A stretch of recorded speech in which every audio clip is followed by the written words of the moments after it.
Thank you. Welcome. So I'm here to talk a bit about Joomla 4.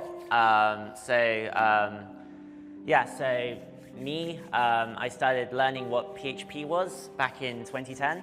Got involved in Joomla in 2012. I was release lead between Joomla 3.4, 3.6, and I've now stepped away from all those duties to take over Joomla 4, which is the next major version. And so my job today here is to make sure that you guys don't shout at me. My day job, as you kind of referred to, I do not build Joomla sites. I'm a Python developer for a facial recognition startup. So clearly I have a lot of experience to help you build your websites. As you can see, most people's reaction when they hear Joomla 4 is thinking about the pain of upgrades. This was our board's reaction, for example. Except for one person, Michael, who just still wants to punch me. But what can you do? So, this is our third attempt at doing Joomla 4. The first one was Icarus. We created an empty repo structure, and we basically asked for the community to contribute what we were going to do. And the reaction was it was weird because basically some people wanted to talk about fundamental architecture problems, some people wanted to tweak the existing thing, and there was no it quickly went into the organized chaos. And we gave up and came back to it. Attempt 2 was what's now Joomla X, which was basically a fundamental rewrite of the stack, taking advantage of best practices and everything. But that's taking a long time to build, and so in the meantime, we're sitting here working on Joomla 4, which is the next generation of Joomla, trying to fix problems that we've got in the system and incrementally improve the current 3 series. So when you're building a next major version, you've got to think about what you're looking to do. And so the first question, I guess the obvious question is what should a CMS do? So I kind of Googled around a bit, and these two I found quite interesting definitions. Because, so the first one says it is a computer program that allows publishing, editing, modifying content, as well as maintenance from a single interface. Which, at first thoughts, probably does sum up Joomla. But does it actually reflect modern web these days? People are building apps, people are building websites, people are doing all kinds of things with APIs. Is there really a single true interface these days? Probably not. Another one that I found, a software that provides website authoring, collaboration, and administration tools designed to allow users with little knowledge of web programming to create and manage content with ease. But does that really apply to, for example, Drupal? Would you say that Drupal is something you can install and little management and you're good? So I mean, content management system is a very loose term, and it can mean so many different things. And kind of what you're actually building is something for everyone, despite the fact that everyone wants different things, which is really an impossible challenge. So maybe we should, maybe CMS is a too high-level term. Maybe we need to think about what Joomla does well. So I Googled WordPress versus Joomla versus Drupal, which is, if you think about it, something that your client might do. If you have a client and your client is like looking at a new project and he says, you know, and you recommend him a tool, the first thing he's going to do is look up what the big 2-3 players in the market are and try and work out why you've told him to use Joomla. And does that make sense with his business goals? Just to make sure that, you know, things are all on the same page. And this also was quite interesting because, for example, I never knew that Joomla was great for social networking websites. But if you read the first half a dozen entries on Google, they'll all tell you that.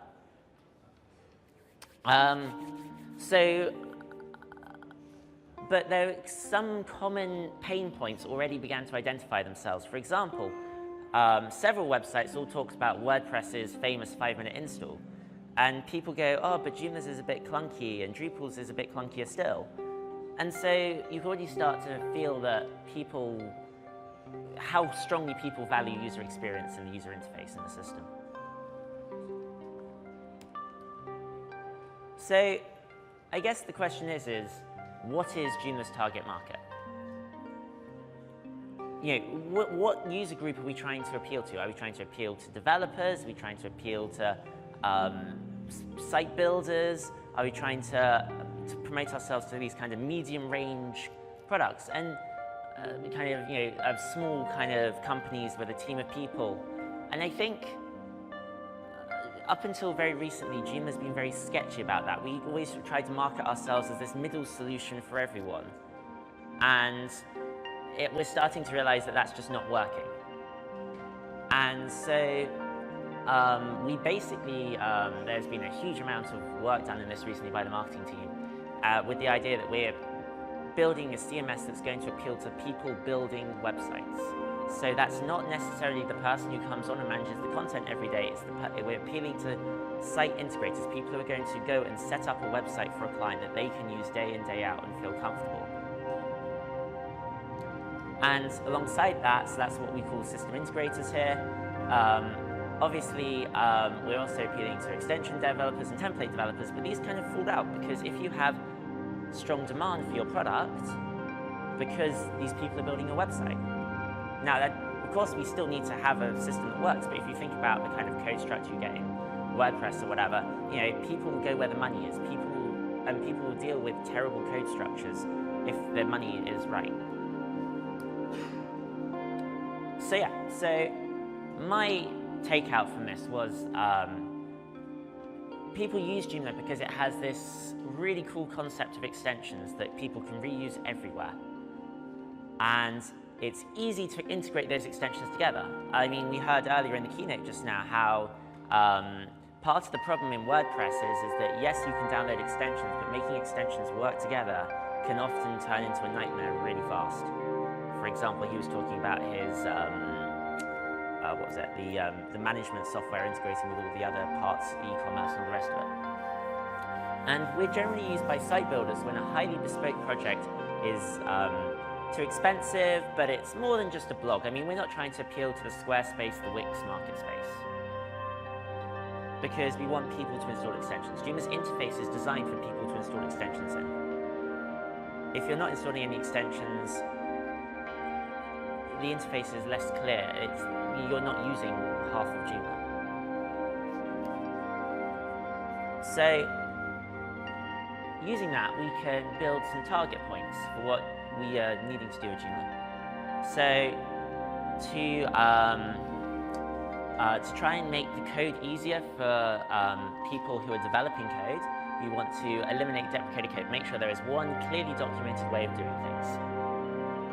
And to appeal to site builders, we need to clean up the admin interface. We want to improve SEO because the world's moved on in the last 5 years since the last Joomla major version, and we really need to. Some of the SEO stuff we can do obviously in a backwards compatible way, but some of it will probably cause markup issues and stuff, and if templates only override some parts of views and stuff. Upgrade from Bootstrap 2 to 4, make sure that we're using latest and greatest with all the accessibility improvements and everything that comes with. Also, we want to start to improve our technical code so that we can have better tested code, which should mean there are less bugs in the future, or at least as jQuery always used to put it, the new bugs are new and innovative every time. We don't get the same bugs again and again and again. And then we want to look forward a bit. We want to get our ecosystem ready for web services. People build apps, people do all kinds of things. So we need web services, so we have these integration points for applications to work with each other, and for people building apps on phones and stuff. And of course, while we're doing this, we'll always do the usual thing, improving performance issues and whatever have you that maybe we couldn't do because of backwards compatibility issues or whatever have you. So that was the focus when we started working on this, these areas. So, I'm going to start working through all the problems and what we are doing to solve these. So, problem 1. WordPress has this famous 5-minute install that anybody can tell you about and people can largely do with their eyes closed. And it's considered simpler and more intuitive than ours. Solution. We've rebuilt the installer. It's now a single-page JavaScript app with an amazing new design. And we've cut out steps. So stuff that, like site description stuff that you kind of would normally, that doesn't need to be part of the install, we've cut. That can still be done in global configuration once you've installed, but there's no need to litter the installer page with extra things for users to see and try and make their minds up about what they're setting up and all the rest of it. Leave it till after the install. We don't need to show people whether they've got issues with their PHP configuration if they don't have any. You know, interrupt them if they do with the install. Don't allow them to get to the first install page. Just fail. And we'll leave sample data till after the installation is finished because it's not part of the installation, it's sample data. It's allowing people to set up and go. You know, we want to make the install a quick, rapid process that people can do fast.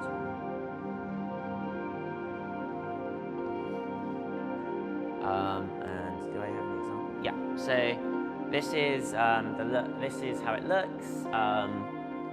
You can see this is step 1 of 3, but it's all a single-page thing. You click to reveal the next step, basically. And there's 3 steps. Site name and language is step 1. Step 2 is your admin user information, so username, password. And step 3 is your database information, and you're installed. And it's super fast.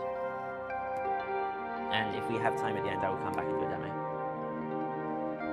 Problem 2. We all know that Joomla's Media Manager sucks. Everybody knows it. How many people here have downloaded JCE because, not even just for the editor, but just because they want a better media manager? Yeah, we know it. So, solution, media manager rewrite. We've put this into a native JavaScript interface. This means that there is no clunky iframe, so every time you click, the page reloads. You were using Vue.js for that. There is back-end interactions with the REST API. There's this fluid interface, and as you can see, it looks visually much better too. You can now do basic image manipulation interface.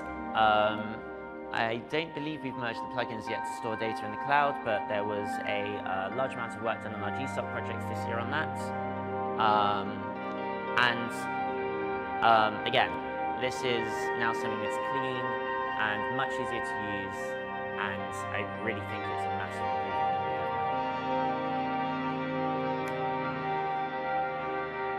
now. Problem. There are 5 different event-based systems in our CMS. No one really knows why. This makes things really annoying when you're trying to build plugins. So, solution, we're unifying them. We have rebuilt the plugin system, we've looked around, and we have implemented what is effectively going to become a PHP Fig standard soon for dealing with this kind of thing. So there is now a much better way of updating plugins because we're now passing around objects rather than weird things. Just properties hit randomly, which when you want to remove properties or add properties starts to become terribly clunky. Compatibility layer for all plugins, so this will be absolutely fine with your existing plugins, but there is a well defined upgrade path that we will document clearly for people when they are ready to move to the newer version. And it's not actually a massive change, to be honest. It's pretty much changing like 4 lines of code in your existing system. And basically all plugins now run through 1 single dispatcher rather than 5. With the exception being authentication plugins still, because obviously in plugins you have access checks, but access checks on an authentication plugin is kind of a stupid idea. We are trying to reduce bugs and improve security as well. So we are now going to start requiring PHP 7 because there is a huge amount of functionality in PHP 7 we want to use. It will also be, in the not so distant future, the PHP 5 will become unsupported by the PHP team. We have to support Joomla for the next, probably, each Joomla version seems to last approximately 5 years. So we need to support a Joomla version for 5 years. We're planning ahead. There is no point in trying to support a PHP version that will be around for a few months of Joomla 4's lifetime and then becomes unsupported for security updates. And we get a bunch of extra functionality as a result. We're starting to add type hints and return type hints into our code base. This means that if someone screws up and starts to inject dodgy data all over the place because of a bug in code or whatever, it will become really, really obvious because there are type hints now to protect against this kind of thing. We are continuing to work on increasing the amount of unit tests in our code base.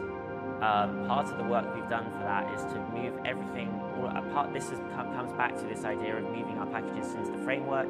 The framework has significant improved quality control checks just by definition of what it is, because they're standalone packages, they don't depend on things. We don't have to worry about code being all over the place. We know where there's a single place, there's a single set of tests we can run.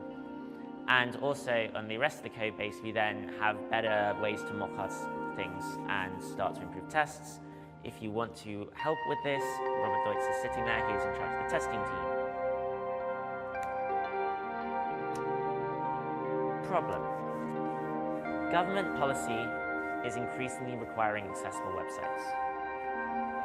In public sector websites over here, in Australia, in the Netherlands, and for all websites in Israel, you need to have AA accessible sites.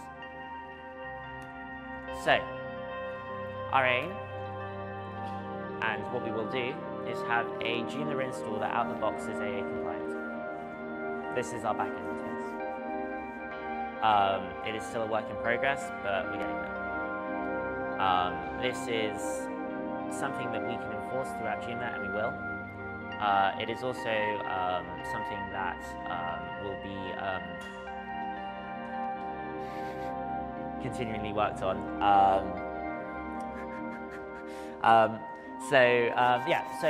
We're going to start making all our extensions AA compliant, and obviously we're going to be working with Jed to work out how we can improve the quality of accessibility extensions in the Jed as well. Armin is there, he is in charge of our accessibility team. Wave, higher, there you go. If you want to help with making Joomla accessible, then please go for it. So, what does AA accessibility mean? It means a whole bunch of things. There's a massive spec, but just to single out a few things, it means making sure there are good color contrast for the visually impaired. The ability to navigate through the interface with tabs, ensuring all inputs have labels or ARIA labels for screen readers, and documenting a standard that we're going to work to make sure that people try and solve these problems in a consistent way. So, next interesting question. Who has tried to make things work in 12-column grids and found it to be a nightmare? Yeah. So, as was alluded to earlier, there is a new kid on the town, CSS Grid. Native CSS code, no need for containers, pretty well supported in all browsers now, and as you can see, there is now 75% support across kind of global usage. And the only browser that doesn't really support it, that really matters, is IE. Because IE basically, this used to be an IE standard, and basically they never upgraded to the latest version. They got eventually passed as the specification. CSS Grid is super cool because it allows you to have so much flexibility. So how does it look like? I hope you guys can see this towards the back, but basically you define template areas, and these map to classes, and then you literally build up a grid of how this should look. But the really awesome thing with this is because you can, because this is native CSS, you actually can do start to reorder your grid on different devices. So, for example, if you someone turns their phone around, you can add in 2 different grids depending on whether you're in portrait or landscape mode. So you can literally start to reorientate your things around on different objects. So for example, here you can see in portrait and landscape, they've rebuilt their grid into a completely different structure. And there is one trap, which is you have to be careful how this works from accessibility, because I will drop this. When you start to tab through the interface, things start to appear in different orders. But I'm going to give a small example of how this looks. So this is a really basic Joomla front end where I've added a bunch of articles into a list. Nothing too special. What I'm going to do is I'm going to start just adding CSS classes to start to modify the structure, and you'll see how flexible this means. So for example, if I remove everything, so here is just a list of items, right? This is what you get on a category blog out of the box with a single column. If I now say I want to add a class columns 2, which I predefined will give me 2 columns of data with heights, you can see there is 2 equi-height columns. But you know what? It feels a bit inflexible, like this column height seems a bit weird. So how about we kind of add a different class that gives us 3 columns, because we'll want to squash up this a bit, and make them all just masonry so they fit to the height of each other. So we'll remove the columns and add a masonry class. And now I can't really tell them apart, so I'll add like some boxes. You can see that you can just completely change the entire structure and flow of your page just by modifying CSS classes, which is supremely powerful. There is so much potential with this to do things that we could never do before. Imagine moving modules around on your page, depending on whether you're on a mobile, for example. So that's the power of grid.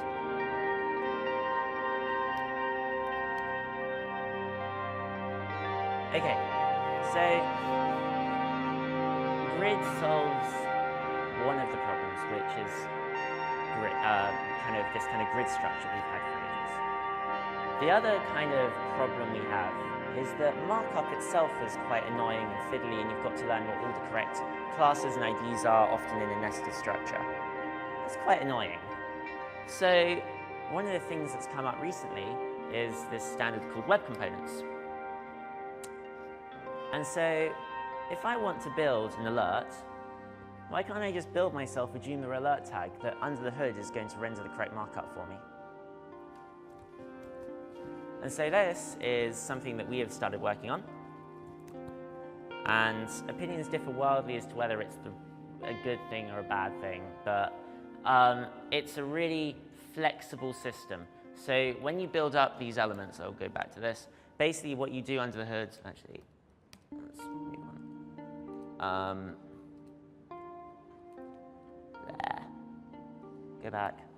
That's better. You get modularity in your CSS and JavaScript. You know, you don't have interdependencies. Everything is encapsulated into one single element. It gives you flexibility with, over what the user can and can't override, which means that you can ensure that things meet the same styles. You have consistent styling across your website for the same elements.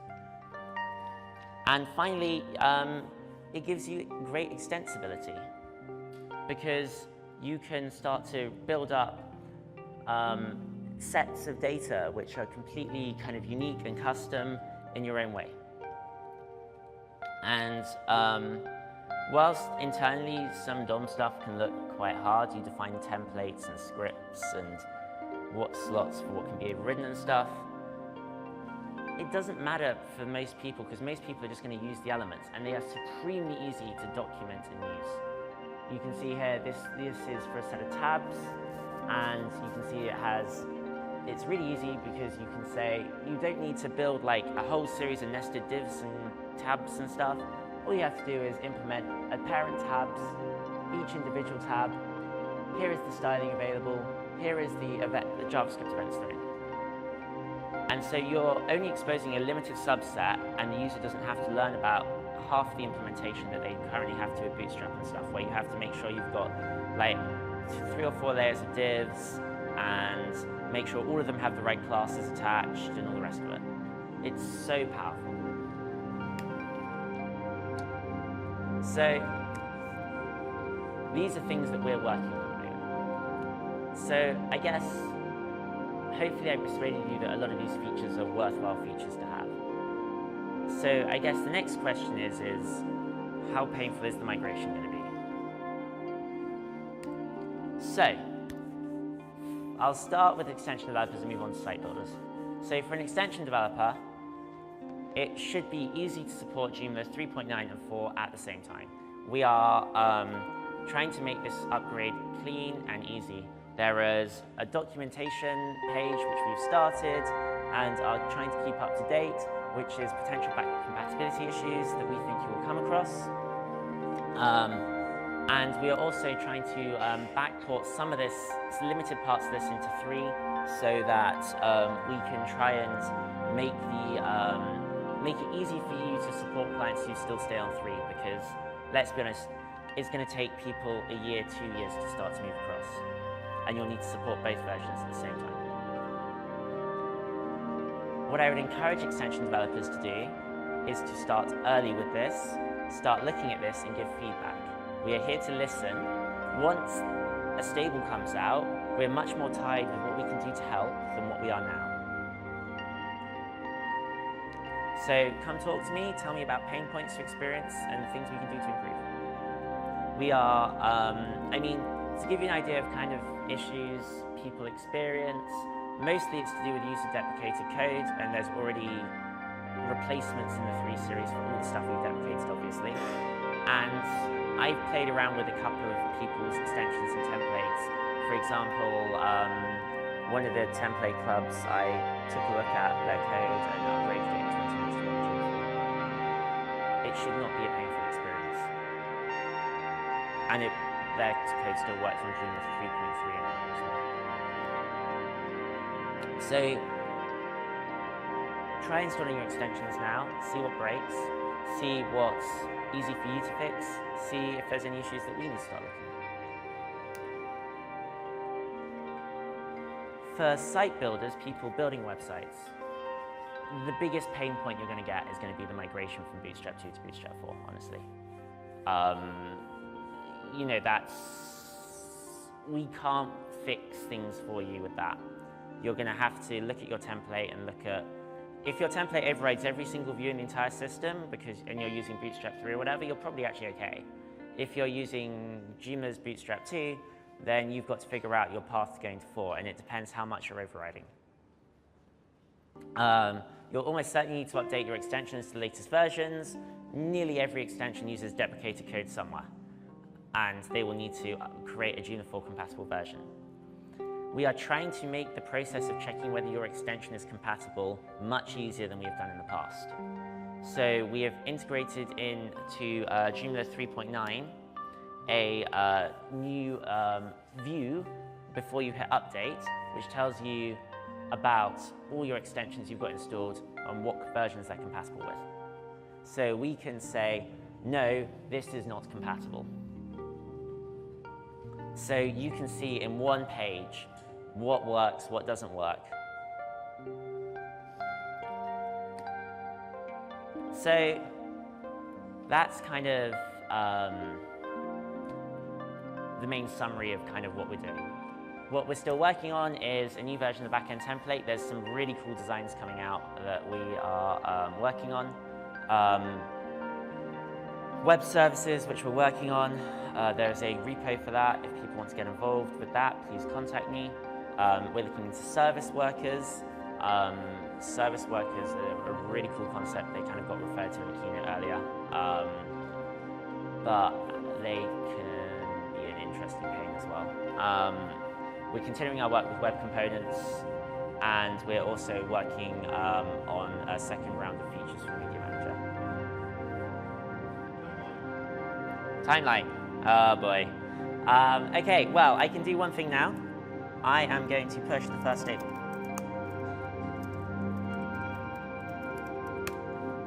And it's going to tell me why.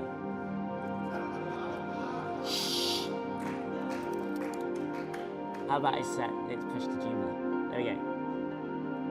Alpha 1 is out.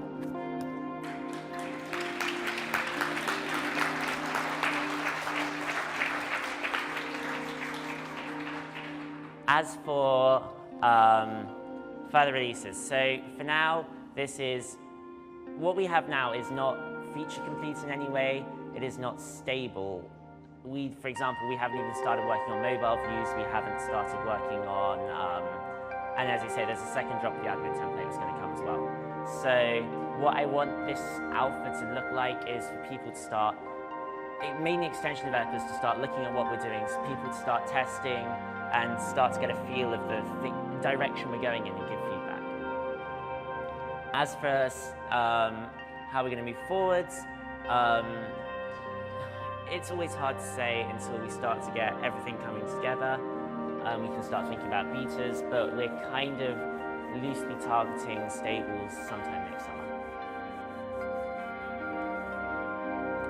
So, you know, give constructive feedback. I'm sure you guys must have seen some of the feedback that came on Gutenberg. Some of it's great and some of it ain't. But come to us, talk to us. We're here to listen. Like, we're still completely working on things and trying to make things work. And we're always welcome to listen to people's views. And that is me. Thank you.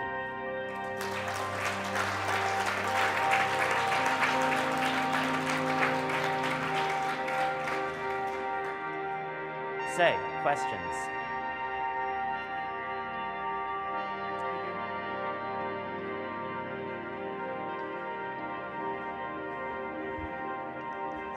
Is there a new?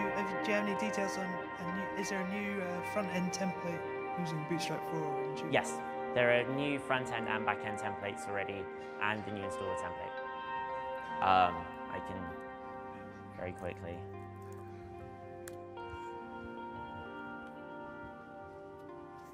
This is the back end.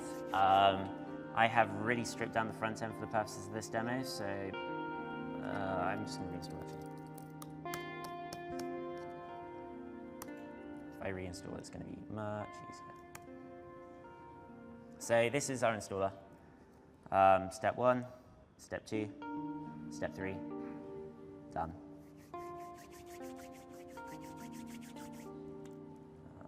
Let's install sample data.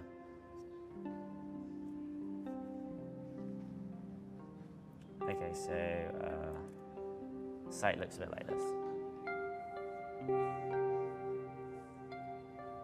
The front-end template isn't anything too elaborate.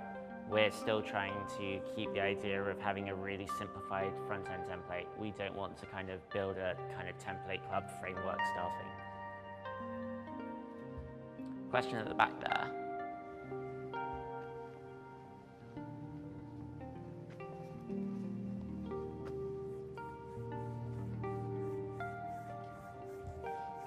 Is there any plan to have a template without Bootstrap, just plain HTML?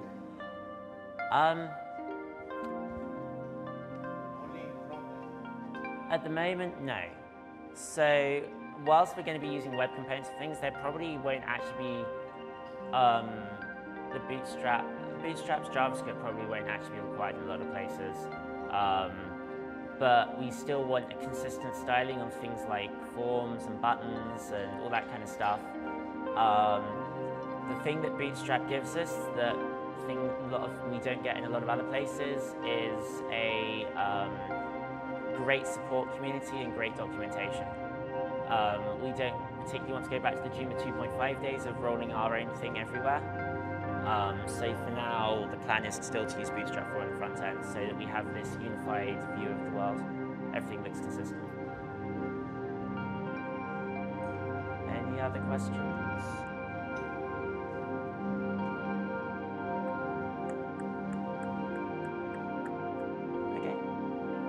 you.